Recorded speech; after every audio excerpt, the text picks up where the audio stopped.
Hey, what's going on, everyone? This is GC Performance here, back with another video. Today is going to be a follow-up video to the video I said about why you can't upgrade your base level bike. And then the next question I get asked a lot is going to be that on a bike with components like such as 105 or even Tiago or someone that does want to upgrade components, they always ask me what I would upgrade first in terms of maybe a crank or components in general. Like maybe they have a 105 group set, but their idea is that they want to bring it to a Ultegra or maybe a electronic shifting, and they always ask me what's worth it, either to go with a better Grupo or bring in a pair of carbon wheels for the bike. Now in this model, this is their Tarmac. This is a Tarmac Sport with aluminum rims. Still great rims. They're DT Swiss R470s. They're tubeless ready, aluminum. Great wheels. They're going to do you well for a long time. They're long lasting. But in terms of performance boost, between either getting components or a new set of wheels, I always lean them in towards of the carbon wheels, and just off performance alone. Now, depending on which group set you're looking at, now going from like a 105 mechanical to an Ultegra mechanical, yes, you can get away with saying, well, I'm going to sell my 105, I'll regain some cost, and the difference shouldn't be that much. But majority of people who have like a 105 group set that's 11 speed, and they want to go to a next group set, which would be like maybe they'll want to upgrade to like a Ultegra Di2 or a SRAM Force ETAP. So it is costly, and it is expensive, around $1,500, $2,000, whatever you're thinking. But the benefit that you'll get to something with a carbon wheel set, you're going to get so much more in that. So what I mean by that is that no matter what components you get on your bike, they will never. Honestly, components will really never give you a boost of speed, maybe efficiency. They won't give you efficiency in terms of pedaling.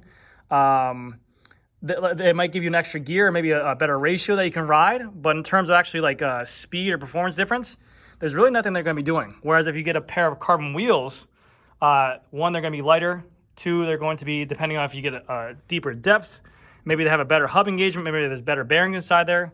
But really, especially for South Florida where everything's flat, when you get like a deeper depth wheel, these are Reynolds AR41s, but if you get like an AR58 or 5862s, you will notice, sorry, I'm gonna sit down here.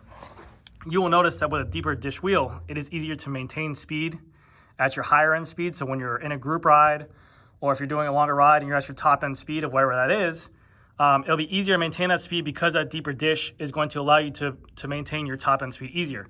So you won't get fatigued as quickly, you'll be able to do longer miles, and you'll be able to save energy for when it counts. Whereas a group set, yes, it'll be lighter, maybe by a little bit. Shifting might be smoother, be more efficient, maybe chain rolling against a cassette.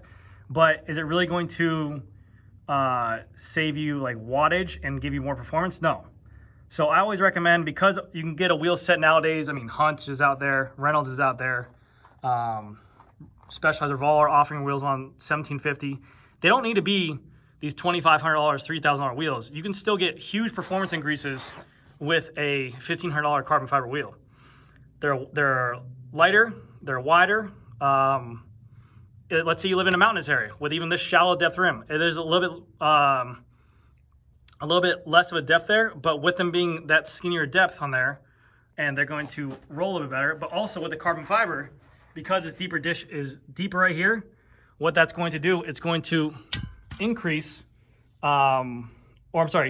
decrease lateral flex. And what I mean by that is, so let's say you're climbing out of your saddle, and you have rim flex on your aluminum rims. These are a little bit deeper dish, so there's more material, so it'll cause less spoke length, which in general will mean that there'll be less lateral flex, which will transfer power better. And also, carbon fiber, like I said, it'll be lighter. It'll be maybe having a little bit better rolling resistance as well, or less rolling resistance. But I mean, the question I get asked all the time is that, you know, if they should go to a crank or carbon wheels. I always will say carbon wheels. And it's very hard for someone to justify that. I know, again, you guys are gonna probably say, well, he works in a shop, he's a salesperson. It's very hard to justify spending $1,700 right away when you just bought a bike that's $3,000. I mean, the price of the wheels are half the price alone. But you do get your money's worth out of them. Like I would take into consideration that you probably get, like my first time I ever got aluminum wheels to carbon fiber wheels. What was it? First time I ever got aluminum wheels to carbon fiber wheels when I first did the upgrade when I was younger. I noticed a difference in acceleration, speed, top end speed, and also speed being able to be hold. And it was mind blowing. And it's very hard to sell that. It's very hard to get that point across and to say, hey, listen, spend this much money on half the price of your bike to get that. But it is something that you notice, especially when you're riding a bike and putting in miles. You do notice it right away. So it is great. Longevity of the wheels, the carbon fiber nowadays, all these wheel companies usually have a lifetime warranty or an It Happens program like Specialized or Bontrager or Envy. They're all offering these kind of crazy wheel lifetime programs for the life of the bike, whatever. So you don't really have to worry about longevity on them. They're going to last for a real long time.